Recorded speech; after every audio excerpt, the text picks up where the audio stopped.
I poured my morning coffee and stood at the window. Looking out at the backyard, I had spent 3 summers turning into something I was actually proud of. The garden was blooming. The fence was freshly painted. The house was quiet in the way that only happens when a man has truly earned his peace. I was 63 years old, and for the first time in a long time, I felt like myself again. Then my phone rang. It was my neighbor, Carol, from 2 doors down. She said there was a silver SUV parked in my driveway and 2 adults standing at my front door with a little girl. I hadn't heard the bell. I set down my mug, walked to the front of the house, and looked through the side window. I knew exactly who they were. My son, my daughter-in-law, and a child I had never met in my life. I stood there for a moment without moving. 12 years. It had been 12 years since my son told me, in a voice I barely recognized as his, that I was no longer welcome in his life. 12 years since my daughter-in-law smiled at me from across a restaurant table and said, very calmly, that I was a toxic presence and they needed to protect their family from me. 12 years since I drove home alone that night and sat in my old kitchen and tried to understand what I had done wrong. I never fully figured it out. I was not a perfect father. No man is. But I had never been cruel. I had never been absent. I had worked my whole life to give my son a stable home, and the one thing I got in return was a door closed in my face. I opened the front door. My son looked older. He had gained weight and his hairline had receded in a way that made him look tired rather than distinguished. My daughter-in-law was wearing sunglasses even though it was overcast, and she had one hand on the shoulder of the little girl standing between them. The little girl looked up at me with wide brown eyes that I recognized immediately, because they were the same eyes I saw every morning in the mirror. Nobody spoke for a moment. Then my daughter-in-law smiled the same smile I remembered from that restaurant 12 years ago. "Ray," she said, using my name like she owned it. "It's so good to see you. We were in the area and thought we'd stop by. Nobody drives from Cincinnati to Knoxville and just stops by." I looked at my son. He was staring somewhere past my left shoulder. He had not met my eyes once. I stepped back and let them in, because the little girl was watching me, and whatever was happening between the adults in her life, she didn't deserve to stand on a porch in the cold. I showed them to the living room. My daughter-in-law walked through my house the way people walk through a hotel suite they're considering renting. Slow, evaluating. She ran her fingers along the bookshelf. She looked at the ceilings. She peeked into the kitchen and nodded slightly to herself, like she was confirming something she had already decided. The little girl sat on the edge of the couch with her hands folded in her lap. She had a small backpack, and she clutched the straps with both hands. I noticed she didn't look around the room the way children usually do in a new place. She just sat very still, watching the adults. I crouched down to her level. "What's your name?" I asked. "Emma," she said quietly. "How old are you, Emma?" 8. I nodded. "Are you hungry?" "I have apple juice, and I think there are some crackers in the pantry." Something shifted in her face. Not quite a smile, but close. "Yes, please," she said.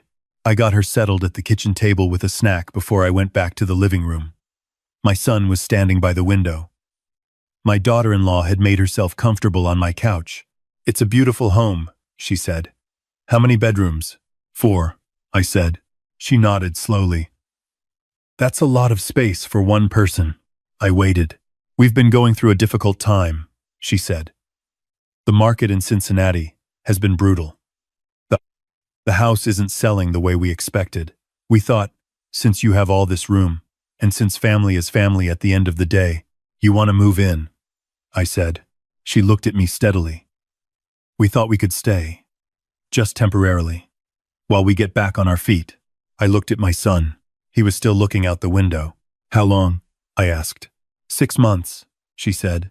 "Maybe a year. However long it takes." I kept my face neutral.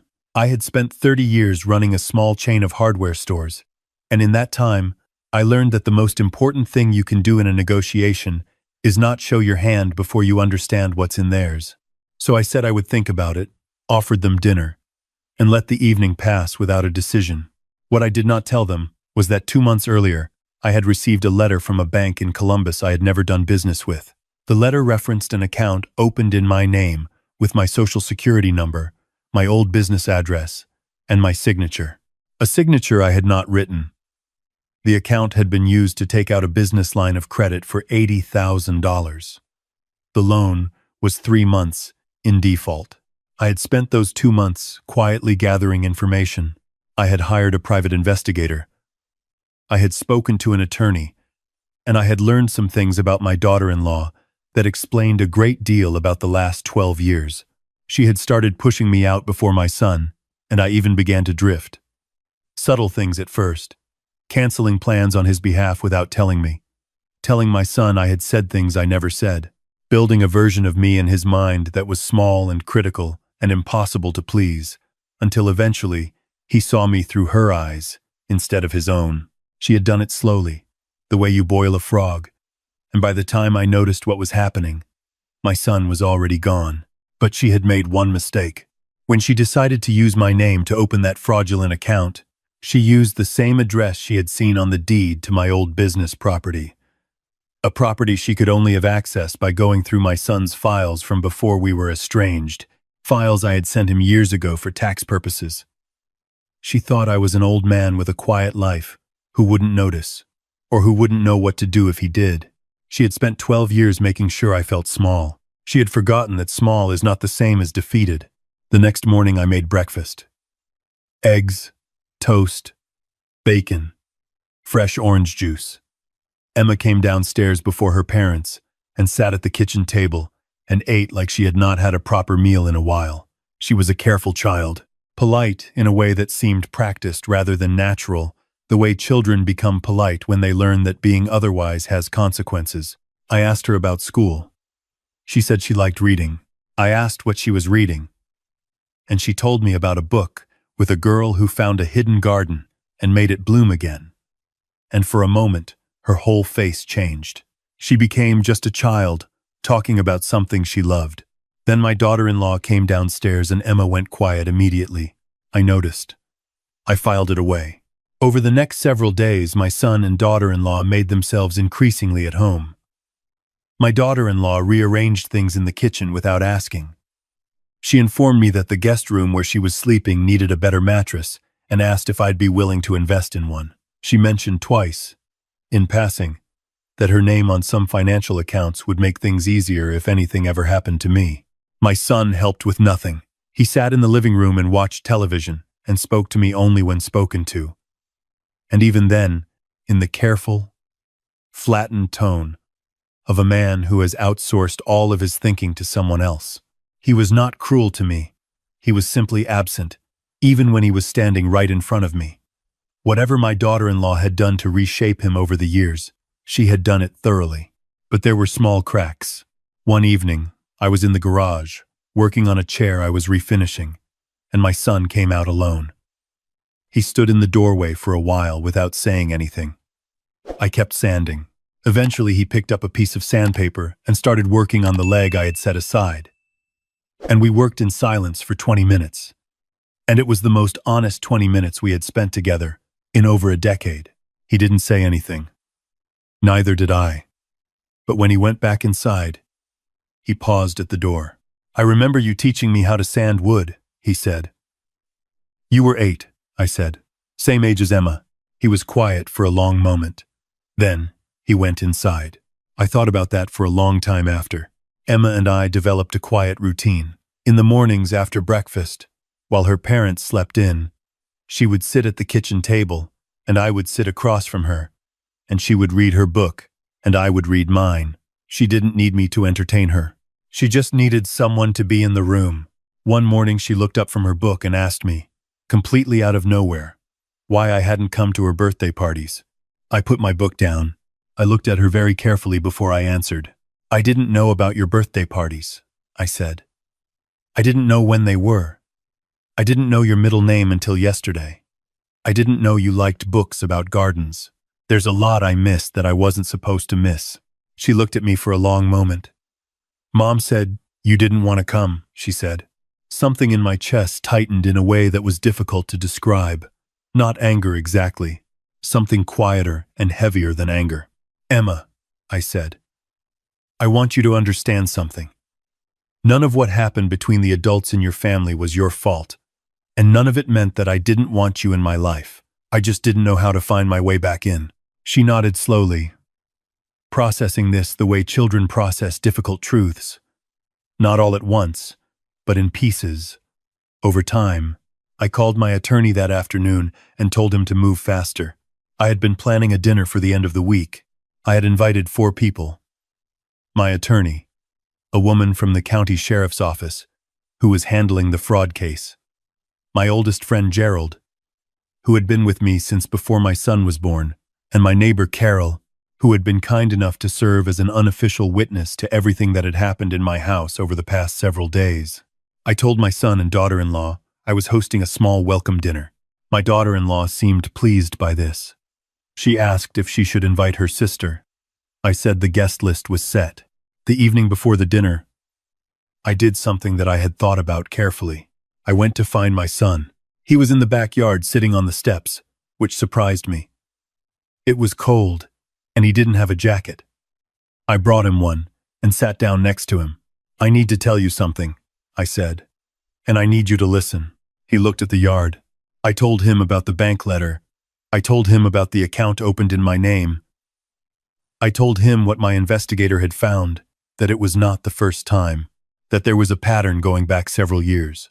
Small accounts, small amounts, things I had never caught, because I hadn't been looking. I told him that the sheriff's office had an open case, and that it was progressing. I told him all of this without raising my voice. He didn't say anything for a long time. The yard was dark, and the temperature was dropping, and neither of us moved. "Did you know?" I asked finally. A long silence. "No," he said. His voice was different now, stripped of the flatness, raw in a way I hadn't heard since he was a teenager. "I didn't know. I don't. I wouldn't have." "I believe you," I said. He turned to look at me for the first time. His face was terrible to see. Not guilty the way a man looks when he's caught, but guilty the way a man looks when he realizes he has been a fool and let his foolishness cost someone he loved. "I'm sorry," he said. "For all of it. For the 12 years. For all of it. Dad." The word landed differently than it would have any other time. I hadn't heard him call me that in over a decade. "I know," I said. "I told him what was going to happen at the dinner tomorrow. I gave him the choice to be there or not. I told him if he chose to stand with his wife, I would understand it, but I would not be able to protect him from what came next." He sat on those steps for a long time after I went inside. The dinner was at 6 o'clock. My attorney, Gerald, and Carol arrived first. The woman from the sheriff's office arrived shortly after, out of uniform, as we had arranged. She sat at the table and introduced herself by first name only. My daughter-in-law shook her hand without any sign of recognition. The table was set properly. I had cooked a real meal. My daughter-in-law complimented the house again and talked about how she had always pictured a home like this. And wasn't it interesting how things worked out? My son sat at the table with the careful stillness of a man bracing for impact. Emma sat next to me. I had asked her if she wanted to eat with us or watch a movie in the other room. She had chosen to stay. About 40 minutes in, my attorney cleared his throat.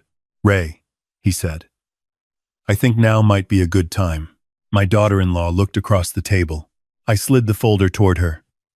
Bank documents, account applications, copies of my signature beside copies of hers, a timeline, names of institutions, dates, all of it clean and documented and impossible to argue with.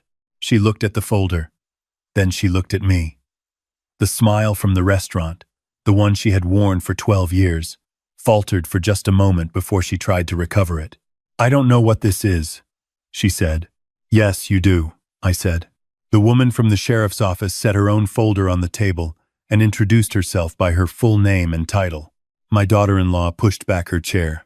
"I'd advise you to stay seated," my attorney said, not unkindly. She stayed seated. What followed was not dramatic in the way television makes you expect these moments to be. There was no screaming. There was no overturned table.